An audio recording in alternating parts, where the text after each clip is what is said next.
Hi guys, welcome back to Geography World. For this video, we'll be looking at the CSEC 2015 paper 2. Stay tuned.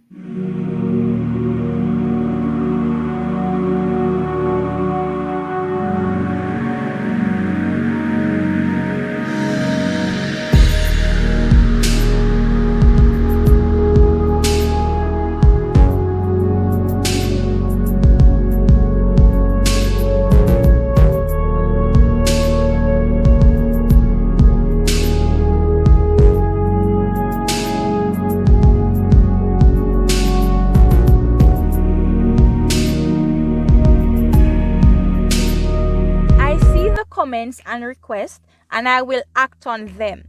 Please remember to follow Geography World channel on Instagram and Facebook using the link shown on the screen. Please remember to like, share with your friends and subscribe. For person wishing to contact me privately, you may email me at geographyworld100@gmail.com. The link will be posted below. Guys, question 10 shows us a table that shows atmospheric composition of greenhouse gases, and we're to answer the questions that follow. So you have the gases, the rate of change per annum, the average percent of greenhouse gases, and the direct global warming potential. Let's move down. So question 1 suggests one type of diagram that could be used to show the percentage of greenhouse gases. Percentage of greenhouse gases, and here what we could basically use is a bar graph or a histogram to basically depict this information.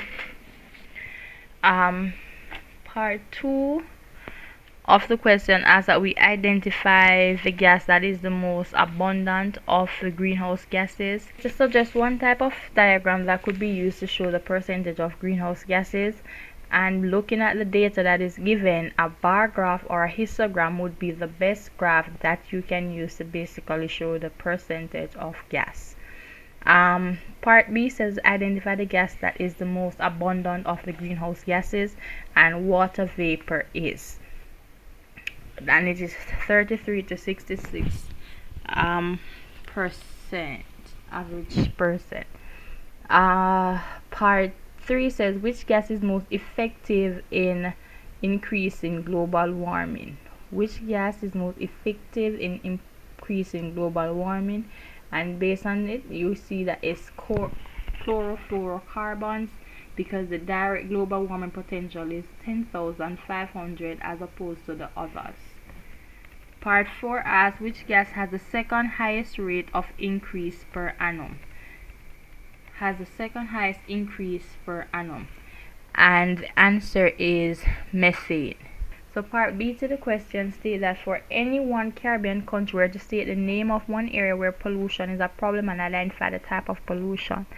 And then since I did Kingston Harbor back in the previous question, and we're going to stick with it, so we can talk about Kingston Harbor or even the Black River in Jamaica. We're talking about water pollution here. So so you can talk about Kingston Harbor or Black River, Jamaica, where you have water pollution. You can talk about the Carignan River in Trinidad, where they also have water pollution. You can talk about the Linden in Guyana, where they have land pollution. You can talk about air pollution in Montserrat. Once you're able to identify the location and you are able to identify the type of pollution that they face, then 2 mark belongs to you. Part 2 of the question, you describe 3 ways in which either water pollution or land pollution can be controlled. Now, water and land pollution can be controlled by if you have proper sewage treatment plants, then we are able to control water pollution and to an extent land pollution. If we educate the public enough about the effects of land and water pollution, that's another method that can basically be used, because if somebody knows that it is not right for them to throw the garbage in the water because it has so much damning effect on not only the aquatic life, but it makes its way to basically affect humans, then they would basically refrain from doing certain things. So public education is a key. If countries were to enforce certain laws, some persons they only learn if laws are implemented. So if there's a law that you should not litter, then that would basically help. If persons started to practice recycling, that wouldn't be another big step in basically reducing pollution, land and water pollution. If they were to reduce pesticides and herbicides and fertilizers in agricultural areas, this would be a plus as well as use specific facilities for ships to dispose of their waste. There are many ways that land pollution and water pollution can be controlled. All you need to do is describe 3. And part C asks that you explain 4 measures that can be used to reduce emission of greenhouse gases. Now, in order to reduce the emission of greenhouse gases, one must participate in recycling and reducing waste. That is something that has to be done. We have to recycle material and reduce the amount of waste that we produce. And once you're able to do that, it will definitely reduce the amount of greenhouse gases that are produced. One has to raise awareness, environmental awareness through education. A lot of persons are not aware of what is happening to the earth due to their negligent behaviors. Once we are able to raise environmental awareness and to let persons know how their actions are basically affecting the environment, then this will basically reduce greenhouse gases because it is hoped that they will alter their behaviors.